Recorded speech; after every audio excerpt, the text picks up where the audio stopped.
Баршаңызға сәлем, мені арнама қош келдіңіздер. Менің есім Ләззат. Достар, мен бүгін сіздермен пайдалы сироп рецептісімен бөлісетін боламын.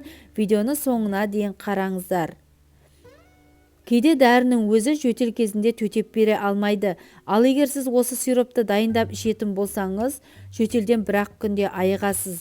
Жөтелдің екі түрі болады, құрғақ және ылғалды. Құрғақ жөтел кезінде адам булығып, қақырық сыртқа шықпай тамақты жыбырлатады. Ал осы сироп құрғақ жөтелді нағыз таптырмас емі. Қақырықты сыртқа жақсы шығарады. Сондай-ақ достар, мені арнамда жөтел кезінде және де суық дегенде қолданылатын лимонның пайдасы туралы айтылған. Және де тағы басқа мастер-класстан алынған көптеген рецепттер бар. Барлығы да тексерілген, бір жасағаннан ақ шығады. Менің каналымды жоғалтып алмас үшін подписаться батырмасын басып қоюды ұмытпаңыздар. Видеоның соңына сілтемесін қалдыратын боламын. Ал ендеше сироп жасауды бастаймыз. Маған үлкен пияз, сарымсақ және таза бал қажет. Сарымсақ міндетті түрде үлкен болғаны дұрыс, шырыны жақсы бөліну үшін. Описание бөліміне видеоның толық рецептісін қалдыратын боламын. Достар, құрбыларыңызбен, достарыңызбен төмендегі поделиться батырмасын басу арқылы менің видеомен бөліссеңіздер болады. Менің видеомның таралуына көмектесіп жіберіңіздер. Сіздердің қолдауларыңыз мен үшін өте қажет. Пияз қақырықты жібітіп, сыртқа шығаруға ықпал етеді.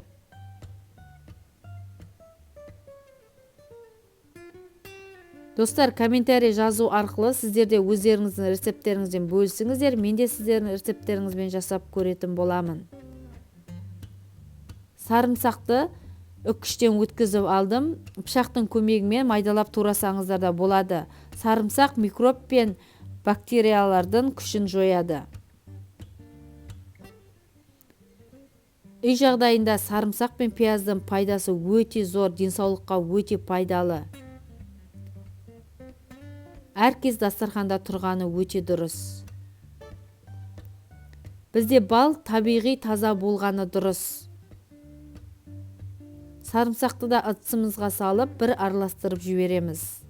Бұл жерде балдың орнына қант қолдансаңыздар да болады. Дәрігеріңізбен ақылдаса отырып, дәл осы сиропты жөтел кезінде қолдансаңыздар болады. Ересек адамдарда 4-5 ас қасық, ал кішкене балаларда 1-2 ас қасықтан қолданған дұрыс. Бал міндетті түрде бетін толық жабу керек. Одан соң бетін жауып 3-4 сағатқа қоямыз. 3-4 сағаттан соң шырыны бөлініп қолдана берулеріңізге болады. Ал егер сізде аллергия болатын болса, онда ең бірінші жарты қасықтан бастап ішіп көрген дұрыс. Содан кейін сіздің аллергияңыз бар жоғы анықталады. Міндетті түрде осы сиропты қолданатын уақытта дәрігермен ақылдасып алыңыз. Бұл сиропты салқын жерде сақтау қажет.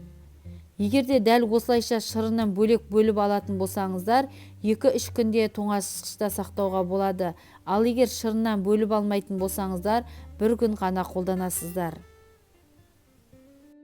Сиропты қолданатын уақытта міндетті түрде жылытып қана қолданыңыздар. Салқындай қолдануға болмайды. Егерде осы видеом пайдалы деп тапсаңыздар, онда достарыңызбен бөлісіңіздер. Және де осы сиропты пайдаланатын уақытта міндетті түрде дәрігеріңізбен ақылдасып алыңыз. Егерде сіздің аллергияңыз болатын болса, онда қолдануға болмайды. Видеоны қарағандарыңызға көп рахмет. Менің каналыма тіркелуді ұмытпаңыздар. Келесі кездескенше сау болыңыздар.